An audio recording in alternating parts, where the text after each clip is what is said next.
ಎಲ್ರಿಗೂ ನಮಸ್ಕಾರ. ಇವತ್ತು ಸಿಂಪಲ್ ಆಗಿ ನೈಟಿಗೆ ಏನಾದರೂ ಸಿಂಪಲ್ ಮಾಡೋಣ ಅಂತ ಇದ್ದೆ. ಅವಾಗ ಮಕ್ಕಳು ಚೀಸ್ ಮ್ಯಾಗಿ ಮಾಡಿಕೊಡು ಪದ್ಮಿನಿ ಆಂಟಿ ಮಾಡ್ತಾರಲ್ಲ ಅದೇ ಥರ. ಪದ್ಮಿನಿ ಇವರು ನಮ್ಮ ಫ್ರೆಂಡು, ಅವರು ಚೀಸ್ ಮ್ಯಾಗಿ ತುಂಬ ಚೆನ್ನಾಗಿ ಮಾಡ್ತಾರೆ. ನಾನು ಅವ್ರನ್ನ ಕೇಳಿಬಿಟ್ಟೆ ಇದನ್ನ ಮಾಡ್ತಾ ಇದ್ದೀನಿ. ತುಂಬ ಚೆನ್ನಾಗಿರುತ್ತೆ ಟೇಸ್ಟು. ಇದಕ್ಕೆ ಸ್ವಲ್ಪ ತರಕಾರಿ ಎಲ್ಲ ಬೇಕಾಗುತ್ತೆ. ಈರುಳ್ಳಿ, ಕ್ಯಾರೆಟು, ಬೀನ್ಸು, ಬಟಾಣಿ, ಆಮೇಲೆ ಸ್ವೀಟ್ ಕಾರ್ನ್ ಇದ್ರೆ ಹಾಕೋಬಹುದು, ಇಲ್ಲಾಂದ್ರೆ ಏನು ಬೇಡ. ಆಮೇಲೆ ಸಾಸಿವೆ ಜೀರಿಗೆ ಏನು ಹಾಕಬಾರದು. ಎಣ್ಣೆ ಕಾದ್ಮೇಲೆ ಇದಕ್ಕೆ ಹಸಿಮೆಣಸಿನಕಾಯಿ, ಈರುಳ್ಳಿ, ಕ್ಯಾರೆಟ್, ಬೀನ್ಸ್ ಹಾಕಿ ಒಂದು 5 ನಿಮಿಷ ಇದನ್ನ ಫ್ರೈ ಮಾಡಬೇಕು. ಇದಾದ್ಮೇಲೆ ಇದಕ್ಕೆ ಹಸಿ ಬಟಾಣಿ ಸೀಸನ್ ಇರೋದ್ರಿಂದ ಏನು ಅಡುಗೆ ಮಾಡಿದ್ರು ಬಟಾಣಿನೇ ಜಾಸ್ತಿ ಈಗ ಯೂಸ್ ಮಾಡೋದು. ಆಮೇಲೆ ನೂಡಲ್ಸ್ ಯಾವಾಗಿದ್ರೂ ಬಟಾಣಿ ಹಾಕಿದ್ರೆ ಚೆನ್ನಾಗೇ ಇರುತ್ತೆ. ಇದಾದ್ಮೇಲೆ ನೋಡಿ ಸ್ವಲ್ಪ ಸಾಲ್ಟ್ ಹಾಕೊಂಡೆ. ನಾನು ತರಕಾರಿಗೆ ಎಷ್ಟು ಬೇಕೋ ಅಷ್ಟು ಸಾಲ್ಟ್ ಹಾಕಿದ್ದೀನಿ. ಮ್ಯಾಗಿ ತಿನ್ನಬಾರ್ದು ಅಂತಾರೆ, ಆದರೆ ಮಕ್ಕಳು ಕೇಳಲ್ಲ. ಒಂದೊಂದ್ಸರಿ ಮ್ಯಾಗಿನೇ ಬೇಕಂತಾರೆ. ಅವಾಗ ಏನಾಗಲ್ಲ, ಈ ಥರ ತರಕಾರಿ ಹಾಕಿ ಮಾಡಿಕೊಟ್ರೆ ಚೆನ್ನಾಗಿರುತ್ತೆ. ಒಂದು 5 ನಿಮಿಷ ನೋಡಿ ಇದನ್ನ ಲಿಡ್ ಕ್ಲೋಸ್ ಮಾಡಿ ತರಕಾರಿ ಎಲ್ಲ ಬೇಯಿಸ್ಕೊಂಡೆ.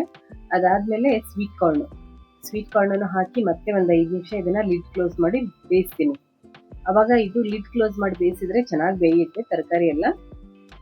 ಕ್ಯಾರೆಟು, ಬಟಾಣಿ ಎಲ್ಲ ಸ್ವಲ್ಪ ಬೇಗ ಬೇಯುತ್ತೆ. ಬೀನ್ಸ್ ಸ್ವಲ್ಪ ಬೇಗ ಬೇಯಲ್ಲ. ಅದಕ್ಕೆ ನಾನು ಬೀನ್ಸ್ ಒಂದು ಚೆಕ್ ಮಾಡ್ತಾ ಇದ್ದೀನಿ ಬೆಂದಿದೆ ಇಲ್ಲ ಅಂತ. ಈಗ ಇದೆಲ್ಲ ಚೆನ್ನಾಗಿ ಬೆಂದಿದೆ. ಬೆಂದಾದ್ಮೇಲೆ ನೋಡಿ ಮ್ಯಾಗಿದು ಒಳಗಡೆ ಪ್ಯಾಕೆಟ್ ಇರುತ್ತೆ ನೋಡಿ ಮಸಾಲೆದು. ಆ ಮಸಾಲೆ ಪ್ಯಾಕೆಟ್ನ ಈ ಒಗ್ಗರಣೆಗೆ ಹಾಕೋಬೇಕು. ಈ ಮಸಾಲೆ ಹಾಕೊಂಡು ಈ ತರಕಾರಿ ಜೊತೆಗೆ 1-2 ನಿಮಿಷ ಇದನ್ನ ಫ್ರೈ ಮಾಡಬೇಕು. ಅವಾಗ ಸ್ಮೆಲ್ ಚೆನ್ನಾಗಿ ಬರುತ್ತೆ.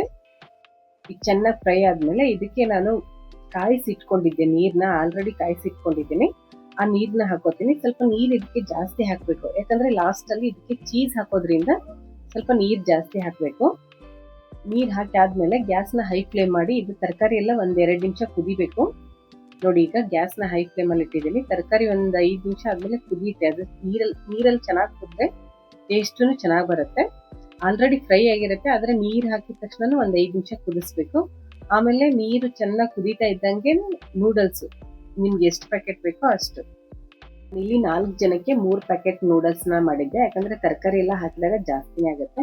ಆಮೇಲೆ ನೂಡಲ್ಸ್ ನೋಡಿ ಒಂದು 15-20 ನಿಮಿಷ ಚೆನ್ನಾಗಿ ಕುದಿಸ್ಬೇಕು. ಅದು ಮುಟ್ಟಿದ ತಕ್ಷಣ ಅದ್ರದ್ದು ಸಾಫ್ಟ್ ಆಗಿ ಆ ಥರ ಬೇಯ್ಬೇಕದು, ಅಂದ್ರೇನೆ ಚೆನ್ನಾಗಿರುತ್ತೆ. ನೂಡಲ್ಸ್ ಚೆನ್ನಾಗಿ ಬೆಂದಿರಲಿಲ್ಲ ಅಂದ್ರೆ ತಿನ್ನುವಾಗ ಟೇಸ್ಟ್ ಚೆನ್ನಾಗಿರಲ್ಲ. ನಾನೀಗ ಒಂದು ಎಳೆನ ತೋರಿಸ್ತೀನಿ ನೋಡಿ. ಇದು ಮುಟ್ಟಿದ ತಕ್ಷಣನೇ ಹೇಗೆ ಕಟ್ ಆಗ್ತಿದೆ ಆ ಥರ ಬೇಯಿಸ್ಕೋಬೇಕು, ಅಂದ್ರೆ ಚೆನ್ನಾಗಿರುತ್ತೆ. ಇದೀಗ ಚೆನ್ನಾಗಿ ಕುದ್ದಿದೆಯಲ್ಲ, ಈಗ ಇದು ಚೀಸ್ ನೋಡಿ, ಸ್ಪ್ರೆಡ್ ಚೀಸ್ ಅಂತ ಸಿಗತ್ತೆ, ಅದನ್ನ ಹಾಕೋತಾ ಇದ್ದೀನಿ. ನಾನು ಇಲ್ಲಿ 2-3 ಸ್ಪೂನ್ ಹಾಕೋತಾ ಇದ್ದೀನಿ. ನಿಮಗೆ ಜಾಸ್ತಿ ಇಷ್ಟ ಇರೋರು 4 ಸ್ಪೂನನ್ನು ಹಾಕೋಬಹುದು. ಆದರೆ ಜಾಸ್ತಿ ಹಾಕೊಂಡ್ರೆ ಬೇಗ ಗಟ್ಟಿಯಾಗಿಬಿಡುತ್ತೆ ನೂಡಲ್ಸು. ನಾನು ಅದಕ್ಕೆ ಫಸ್ಟಿಗೆ ಹೇಳಿದೆ ನೀರು ಜಾಸ್ತಿ ಹಾಕೋಬೇಕು ಅಂತ. ಚೀಸ್ ಹಾಕೋದ್ರಿಂದ ನೂಡಲ್ಸ್ ಬೇಗ ಗಟ್ಟಿಯಾಗತ್ತೆ.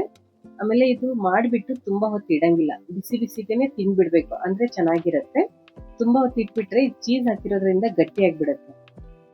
ನಾನು ಮಾಡಿರೋ ಥರ ನೀವು ಒಂದ್ಸರಿ ಟ್ರೈ ಮಾಡಿ ನೋಡಿ, ಇಷ್ಟಪಡ್ತೀರಾ, ನಿಮ್ಗೇನೆ ಇಷ್ಟ ಆಗುತ್ತೆ, ಅಷ್ಟು ಚೆನ್ನಾಗಿರುತ್ತೆ. ಒಂದ್ಸರಿ ಮಾಡಿದ್ರೆ ನೀವು ಪದೇ ಪದೇ ಮಾಡಬೇಕು, ಇದೇ ಥರ ಮಾಡಿ ತಿನ್ಬೇಕು ಅಂತಾನೆ ಅನ್ಸುತ್ತೆ. ಯಾರಾದರೂ ಫಸ್ಟ್ ಟೈಮ್ ನನ್ನ ವಿಡಿಯೋನ ನೋಡ್ತಾ ಇದ್ರೆ ಸಬ್ಸ್ಕ್ರೈಬ್ ಮಾಡ್ಕೊಂಡು ನೋಡಿ. ಚೀಸ್ ಹಾಕಿ ಆದ್ಮೇಲೆ 1-2 ಸೆಕೆಂಡ್, 2-5 ಸೆಕೆಂಡ್ ಅನ್ಬೋದು, 5 ಸೆಕೆಂಡ್ನ ಇದನ್ನ ಮತ್ತೆ ಲಿಡ್ ಕ್ಲೋಸ್ ಮಾಡಿ ಇಟ್ಟಿದ್ದೆ. ಈಗ ಕೊತ್ತಂಬರಿ ಒಂದು ಸ್ವಲ್ಪ ಹಾಕ್ತಾ ಇದ್ದೀನಿ. ಇದಾದ್ರೆ ಈಗ ಫುಲ್ ಆಯ್ತು, ಈಗ ನೂಡಲ್ಸ್ ರೆಡಿ ಆಯ್ತು. ಚೀಸ್ ಹಾಕಿರೋದ್ರಿಂದ ಕಲರ್ ಸ್ವಲ್ಪ ಲೈಟ್ ಆಗಿ ಕ್ರೀಮಿಶ್ ತರ ಕಾಣಿಸ್ತಾ ಇದೆ. ನಿಮ್ಗೆ ಗ್ರೀನ್ ಚಿಲ್ಲಿ ಬೇಡ, ಸ್ವಲ್ಪ ಕಲರ್ ಚೆನ್ನಾಗಿ ಬೇಕು ಅಂತಂದ್ರೆ ರೆಡ್ ಚಿಲ್ಲಿ ಪೌಡರ್ ಹಾಕೊಳ್ಳಿ, ಅವಾಗ ಕಲರ್ ಇನ್ನೂ ಚೆನ್ನಾಗಿರುತ್ತೆ. ನಿಮ್ಗೆ ಗ್ರೀನ್ ಚಿಲ್ಲಿ ಅಂದ್ರೆ ಸ್ವಲ್ಪ ಲೈಟ್ ಕಲರ್ ಬರುತ್ತೆ, ರೆಡ್ ಚಿಲ್ಲಿ ಪೌಡರ್ ಹಾಕೊಂಡ್ರೆ ಕಲರ್ ಇನ್ನೂ ಚೆನ್ನಾಗಿ ಕಾಣಿಸುತ್ತೆ.